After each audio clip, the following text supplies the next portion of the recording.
For Corangamite. Thank you very much, Mr Deputy Speaker. I rise to speak on the carbon tax bills this afternoon. Mr Deputy Speaker, we as a government are determined to repeal the carbon tax. In my electorate of Corangamite and throughout the Geelong region and across our nation, this is an insidious tax, a tax on jobs, a tax on agriculture and particularly a tax on manufacturing.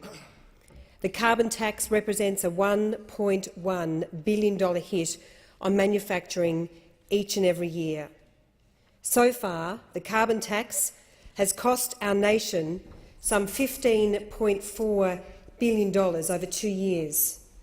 And I refer to the contribution made by the member for Henderson that we've just heard in the House, and he did express concerns about the cost on our children and our grandchildren.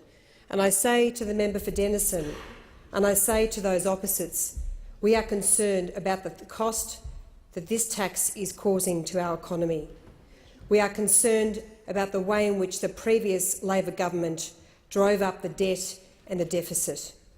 We are adamant that as a government, we are determined to wind back the spending and to tackle the irresponsible spending under the previous government. And you can stand there and sit there and laugh, the member for Melbourne. You think it's funny. You think it's funny, but it's not funny. This is for the cost of living for many people in my electorate and across the nation is a really serious issue. And as we've spoken about today and for many days since our election and beforehand, the carbon tax is costing every family on average $550 a year, and that is no laughing matter, because for many people in my electorate and across the nation, a 9% increase in electricity and a 7% increase in gas actually means a lot. It actually makes a big difference on low-income households. It actually means that elderly people, the vulnerable, are sitting there not knowing whether to turn the heater on or off because of the cost of their power. And this may be a laughing matter to you, but for many people the cost of living is a really serious issue. And I say in my electorate it's a particularly serious issue, given some of them. The member for Denison, on the point of... I was definitely not laughing. I had a most serious look on my face. I would be appalled if anyone listening to that speech or reading the Hansard would think I would laugh at that. These are very serious matters. Thank the member for Denison. The member for Corangamite has the call. Thank you very much, Mr Deputy Speaker. Mr Deputy Speaker, members opposite have spoken about the compensation package they offered when in government, a compensation package that we are keeping.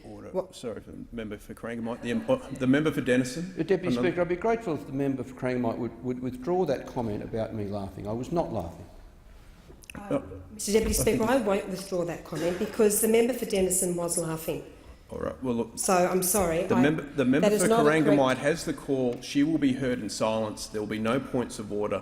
Let the member for Corangamite finish her speech, please. So we've heard today members opposite talking about the compensation package offered when in government. The member for Denison has other means of a compensation package that we are keeping whilst repealing the carbon tax. But one of the many flaws with Labor's carbon tax that it forgot small business. It forgot about the costs imposed on small business through higher electricity and gas prices, butchers, bakers, grocers. Of course, let's face it, Labor forgot about small business generally. 519,000 jobs were lost in small business over the 6 years that Labor was in power. It forgot about our manufacturers, as I mentioned, a $1.1 billion hit on manufacturing. In my electorate of Corangamite, just consider the case of Boral, then known as Blue Circle Cement in Warren Ponds. Under the previous Labor government, 90 people at Boral lost their job. While there were various cost pressures on Boral, the carbon tax ensured that Boral was less competitive on the international market. The cost of making clinker was driven higher by some 18%, because of the carbon tax. And now we see Blue Circle importing clinker and only 20 or so employees remaining at this production facility. Mr Deputy Speaker, Labor also forgot about our farmers, and particularly our dairy farmers. Let's look at the cost imposed on dairying as a result of the carbon tax. It's driven up the cost of power for our dairy farmers by between $5,000 and $7,000 a year. Many of the dairy farmers in my electorate and across southwest Victoria simply cannot afford that cost hike, and that has placed real pressures on such an important industry. Labor forgot about the likes of Buller Ice Cream, one of Colac's most successful local manufacturers. It forgot about the likes of Murray Goulburn, which is currently paying $14 million a year in the carbon tax, and Fonterra, which is paying a carbon tax bill of around $7 million a year. And I do note, Mr Deputy Speaker, that some 130 people lost their jobs at Fonterra in just outside Colac about 18 months ago. And of course, Mr Deputy Speaker, let us not forget what Labor's policy is. If Labor was still in power, we would have seen a carbon tax on diesel fuel, which would see the cost of off-road diesel rise by 6.5 cents a litre. That would be a direct hit on mining and manufacturing. Again, that is bad for business, that is bad for jobs, and that is bad for our international competitiveness. In question time today, Mr Deputy Speaker, we heard particularly from the member for Port Adelaide, who boasted about how he had terminated the carbon tax, that Labor had terminated the carbon tax, and they were going to be, as a result of doing that, they would be addressing cost of living pressures on ordinary Australian families. Well, this is a great example of Labor saying one thing before the election and another entirely different thing after the election. Now, time and time again, we see members opposite supporting the carbon tax. This is hypocrisy at its very, very worst. Mr Deputy Speaker, it was disappointing to hear, particularly from the member for Melbourne today, with some of the rhetoric that he spoke of in terms of portraying our party as one that does not believe in climate change. This is fundamentally untrue. The coalition government has a very strong commitment to combating climate change. There is a strong commitment to renewable energy, and there again we see the laughter from the member for Melbourne, and it really is disappointing. Order. The member for Corangamite has the call. It was actually the coalition under John Howard which introduced the renewable energy target, which has done so much to drive investment in renewable energy, and we are very proud of what we have done. But there is a better way than a jobs-destroying carbon tax.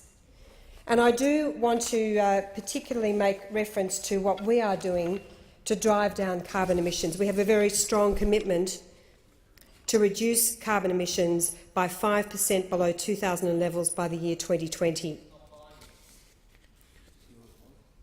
The government will reach its target through direct action with the Emissions Reduction Fund at its centrepiece.